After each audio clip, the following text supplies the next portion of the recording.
क्या सूचना मिली कि अब क्या पूरा घटना?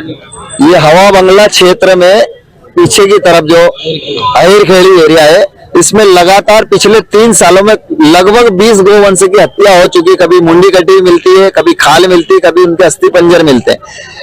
अवैध रूप से गोपालन करने वाले लोग भी जब गाय दूध देना बंद करती है तो कसैयों को बेच देते हैं और अवैध बाड़े बना रखे गोपालन की बजाय उसमें कई जगह गो कसी भी हो रही है, ऐसी जानकारी मिली। कुछ मुस्लिम लोगों को पहला पकड़ा, उन पर रासुका भी लगी है और उसके बाद भी लगातार निगम को संज्ञान में दिलाने के बाद भी समय पे कार्रवाई नहीं होती। रात भर कार्यकर्ता बैठे रहते हैं, जैसे कोई गोवंश ने वहां पर बच्चे को जन्म दिया है तो कुत्ते उसको खा जाते हैं।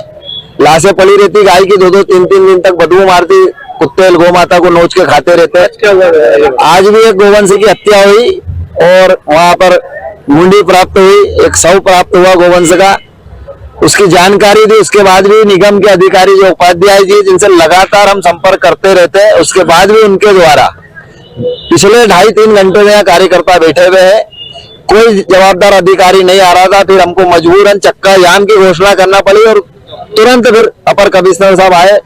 पुलिस विभाग वाले लोग भी लगातार आग्रह करते रहे।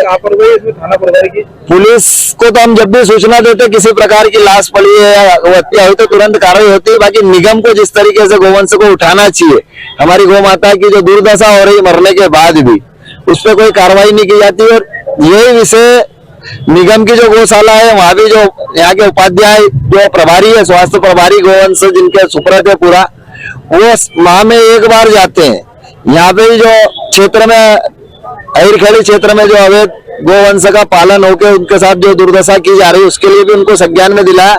लेकिन निगम कर्मी मिले हुए हैं, उनको उनकी बंदी मिल जाती है, हफ्ता मिल जाता है, तो गो हत्याएं भी हो रही है, अवैध गोपालन भी हो रहा है और केड़ों की हत्या ज्यादा होती है और बाद में सिर्फ हमें मुंडी प्राप्त होती। लगभग ऐसी 20 मुंडिया बजरंग दल जब्त कर चुका है, थाने पे भी दिखा चुका है।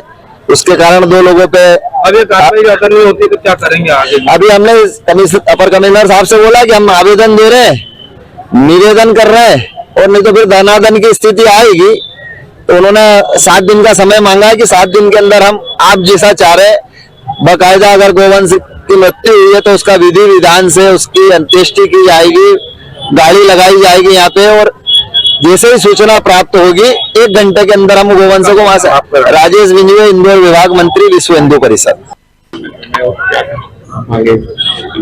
हमारे जो श्रद्धेय गौ माता होती है ना, उनके साथ कोई अनियमितता ना हो, इस संबंध में आज ज्ञापन सौंपा गया है और पूर्व में कुछ इस प्रकार की घटनाएं घटी हैं, इस संबंध में जो है आक्रोश जरूर है।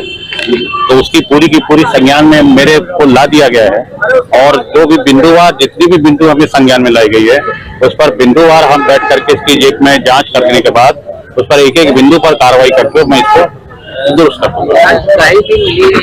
हाँ, अभी जैसे संज्ञान में लाया गया कि ये कैसे मिली है, अभी हम हैं और टीआई साहब हैं और एसीपी साहब हम बैठ करके हम अभी इसकी इंक्वायरी कराएंगे कि ये क्यों हुई और कैसे हुई, किसके द्वारा की गई है, और जो भी संतोषी होगा वो दंडित होगा। सर किसकी लापरवाही ये भी मैं पता कर लूंगा, क्या है, किस वजह से हुई है, और जो भी होगा इसके पीछे जिम्मेदार उसको दंडित। अगर पुलिस पहले अगर कार्रवाई कर देती तो इस तरीके का हंगामा नहीं होता सर। देखिए, इस प्रकार की यदि कोई घटना घटित हो गई है, अब जो हमारा दायित्व ये है कि इसके पीछे आगे भविष्य में और घटित ना हो, और इस प्रकार हम जो है सख्ती से, चाहे हमको प्रिवेंटिव मेजर करना पड़े, चाहे और FIR करनी पड़े, हम कार्रवाई करें। इसके पहले भी कोई खाना बर्बादी अगर कोई शिकायत सामने आई है कभी किसी ने अभी मेरी संज्ञान में तो नहीं है, लेकिन जैसा सूचना किया गया कि पहले भी कभी हुई है, तो अब आगे भविष्य में नहीं होगी। मैं आप सबको आश्वस्त करता हूँ। आपका परिचय दें। मैं एडिशनल कमिश्नर नगर निगम।